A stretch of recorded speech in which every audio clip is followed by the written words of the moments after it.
Hello and welcome to Tech Deals, power supply overview and comparison. Which power supply should you buy for your computer?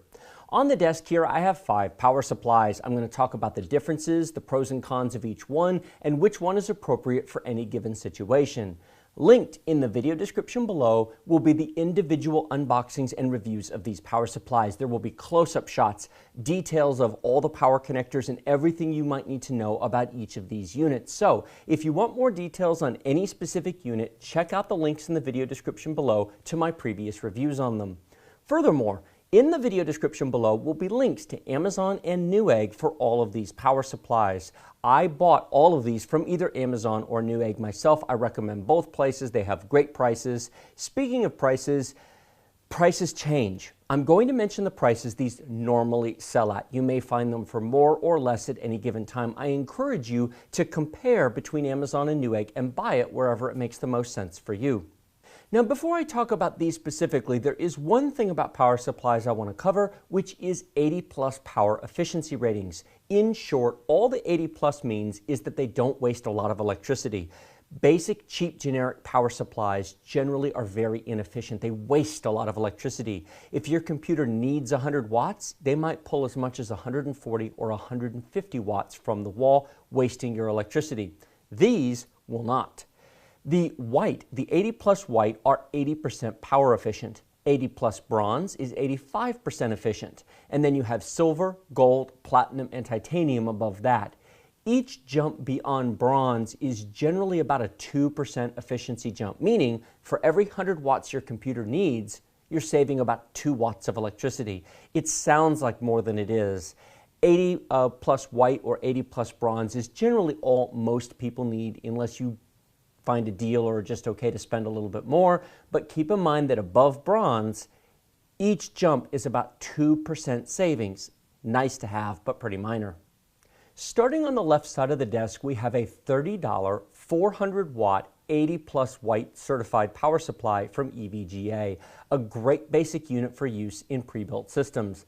I own several of those, and I've replaced the original equipment manufacturer power supply in Acer Aspire Tower desktops, in Dell Optiplex and Vostro machines, in an HP tower with that unit. It will drive most graphics cards. It'll handle basically anything you put into a basic machine. For $30, it's great value for the money. Now, it's not very feature rich. I will note that it does not have black sleeved cables, so if you care about the look of your machine, if you have a side window, you wouldn't want to use that. However, most OEM pre-built machines don't have side windows, so that doesn't matter. And it comes with a 2-year warranty. For $5 more, if you care about appearance or want a longer warranty, consider the 430 watt power supply from EVGA. It's not the same unit as the 400, which is 30 more watts. It has a 3-year warranty, black sleeved cables, so the cables are covered in a black mesh to give a more attractive appearance. It does provide some additional connectors that the 400 doesn't, and so if you would like something that's just a bit nicer with a bit longer warranty for your pre-built machine, that 430 watt unit is very nice. Having said that, if you plan to build your own computer or you have a custom-built machine, then I would skip the white power supplies and I would go to one of these two in the middle, the 500B or the 600B, 500 watts and 600 watts respectively, $40 and $50 respectively. There's about a $10 price difference here. Now, these are 80+ bronze certified power supplies with 3-year warranties, so these are 85% efficient. So they save, for every 100 watts consumed, 5 watts of power over the whites. Not a huge difference, but hey, every little bit helps. These also come with black sleeve cables. In fact, they're very, very similar, and these will drive any single graphics card on the market. A GTX 1060, 1070, or 1080, or any of the cards from AMD, the RX 460, 470, or 480 cards, and the upcoming Vega cards from AMD as well. So if you're going to have a single graphics card of any type from AMD or NVIDIA in your computer, and you'd like a quality power supply with a 3-year warranty, one of these two is the one to buy. Now, do you need the 600 watts over 500? Probably not. If you do the math, even if you have a really nice high-end i7 processor that pulls 100 watts, your motherboard, your RAM, your drives are all going to pull at most 50 watts. So that's 150. Let's say you put a GTX 1070 in. 1070s are rated about 150 watts, but the overclock, the factory overclock versions can pull upwards of 200 watts. Let's go with the 200 watt number. 150 watts plus 200 is 350. Now there may be a few other things in your system, but you're not going to go over 400. The 500 is actually fine for that. However, the 600 might give you peace of mind, and it gives you the option to install 2 graphics cards if you want, which the 500 doesn't. Having said that, if you're going to step up to a $50 600 watt power supply and you want the option to install 2 graphics cards, skip it and go to the 750. Now this is a $70 power supply, but it does include some features that these don't. This is the 750 watt 80 plus bronze semi-modular power supply from EVGA. It is $20 more expensive than the 600 watt version, but they're not from the same line. The difference is it's semi-modular. One cable is permanently connected, the motherboard 24-pin ATX connector. Well, you have to use that anyway, so I don't consider that to be a big deal. All the other cables, your serial ATA drive connectors, your Molex connectors, which most people don't need, your VGA connectors, are all separate cables that will plug into the power supply. Only use what you need. It makes cable management much nicer and much easier. For the extra $20, you also get a longer warranty, and you can drive any 2 graphics cards on the market. You could put 2 GTX 1080s in SLI on an i7 overclocked on this 750 watt power supply, and you would be just fine. This is kind of the max most people need. To go beyond 750 requires an awfully elaborate computer setup. There are 1000 watt power supplies. I'll show you one at the end of this video. However, they're more flagship products that just look impressive, or for people who are doing non-gaming, non-standard desktop tasks. If you by chance have 4 graphics cards and 20 hard drives in your computer, yeah, you probably need a 1000 watt power supply. 99.9% of anyone watching this video, this is the most you would ever need, and that's only if you need 2 graphics cards. 1 graphics card and either of these would be just fine. OEM pre-built machine, either of those is just fine. Or you can spend a little bit more and get one of these if you want. It's not necessary. That's just a personal preference. Now you may notice these are all EVGA power supplies. I bought all of these from either Amazon or Newegg. This video is not sponsored by EVGA. I like their products because of the price to performance ratio, the power ratings, the efficiency ratings, the features of these power supplies for what they cost make them a very good deal. I use these in a lot of computers.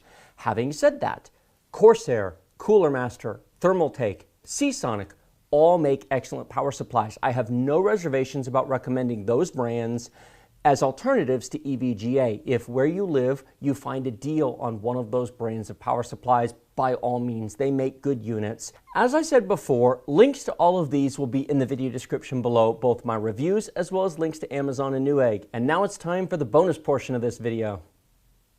And here we have 3 new power supplies to consider. I'm including them in this video to give you some ideas of what your alternative choices might be and to hopefully answer some of the questions you might have. I kept the 600 watt EVGA unit. This is the $50 80 plus bronze from when I had the previous power supplies here.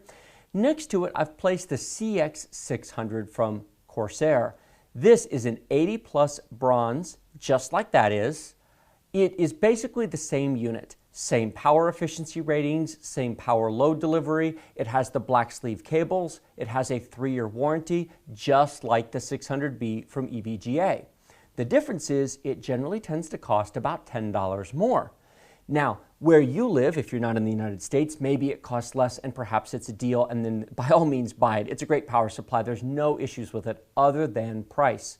My recommendation for the deal is between these, for example, buy whichever one costs the least at the time you go shopping. I will add a link to these in the video description below to both Amazon and Newegg. By all means, compare the prices. Now moving on from the bronze, we have a gold and a platinum power supply. Now I actually don't think that most people should buy gold or platinum power supplies. The power savings is generally not worth it unless you just live in an area where power costs a lot of money. This is a EVGA 750 watt GQ or gold power supply. It's $90, so it's $20 more than the 750 watt bronze that I showed you before. Also semi-modular, the ATX power cable is connected, but the rest of the cables are disconnected. It's basically the same unit, it's just for $20 more, you get a gold unit instead of a bronze unit. In terms of dollars saved, 3 years of normal computer use in normal electricity prices, you won't make up that $20 in electrical consumption. Keep in mind, you aren't using the 750 watts all the time. It's not pulling that from the wall all the time, only as much as your computer needs. When you're just using your computer for normal day web browsing, watching YouTube videos, your computer is probably pulling only about 100 watts from the wall. So, 100 watts, 2 or 3% more power efficient, you're saving not even a light bulb over the course of a week's use in most cases. Nice, but not really worth the $20 in my opinion. Now, if you live in an area where power prices are expensive or that's important to you or it's on sale, you could consider it. There is one model above this called the G2. It's $100, so it's $10 more. Some people prefer that model for one simple reason: 10-year warranty. The G2 version of this, for $100, has a 10-year warranty instead of the 5-year warranty this comes with. The other change is it's fully modular. The ATX power cable is disconnectable, so there's nothing attached to it. I don't consider that to be a big deal because you have to use it anyway. But if you want a 10-year warranty, spend $10 more and get the G2 version of this. Now what about this power supply? Now I've reviewed this before, link in the video description below to that, but $180 for a 1,000 watt 80 plus platinum power supply. Super efficient, super awesome, will drive anything you could possibly want. You could plug in multiple Titan graphics cards. You could run anything on this. But it's $180. That's crazy. When you can buy a 750 watt gold power supply for $90, what are you really getting for twice the money? Another 250 watts? 2 Titan X's are only going to pull about 500 watts. The rest of your computer put together will struggle to pull more than 150. This will still drive 2 Titan X cards and a standard i7 7700K, even overclocked. Now, if you have a Broadwell E machine, if you have a 6, 8, or 10 core machine and you're installing 2 graphics cards, okay, buy this one. I have a 80 plus platinum 1200 watt Corsair in my Broadwell E machine. I also have half a dozen hard drives, half a dozen solid state drives, multiple graphics cards, and it's overclocked. But that's a $4,000 computer. A 180 watt power supply for a $4,000 computer is reasonable. For a $1,500, it's not. If you're building a $1,500 machine, this is all you need. If you're building a $1,000 or less computer, these are all you need. At least that's my recommendation. So this has been my overview and comparison of power supplies from a 400 watt $30 unit all the way up to a 1,000 watt $180 unit. Like this video if you like it, share it with your friends if you loved it. Remember to subscribe to my channel with the big huge red button directly below the video. Questions and comments in the comment section below. And as always, check out the video description. Links to everything you've seen here to both Amazon and Newegg will be down there. If you found this video helpful and you want to go find the best price, those 2 places are the place to buy at. Links to all of my video reviews, individual reviews of these, will also be down there as well. Be sure to check those out if you'd like more details. Thank you so much for watching. I will see you in my next video.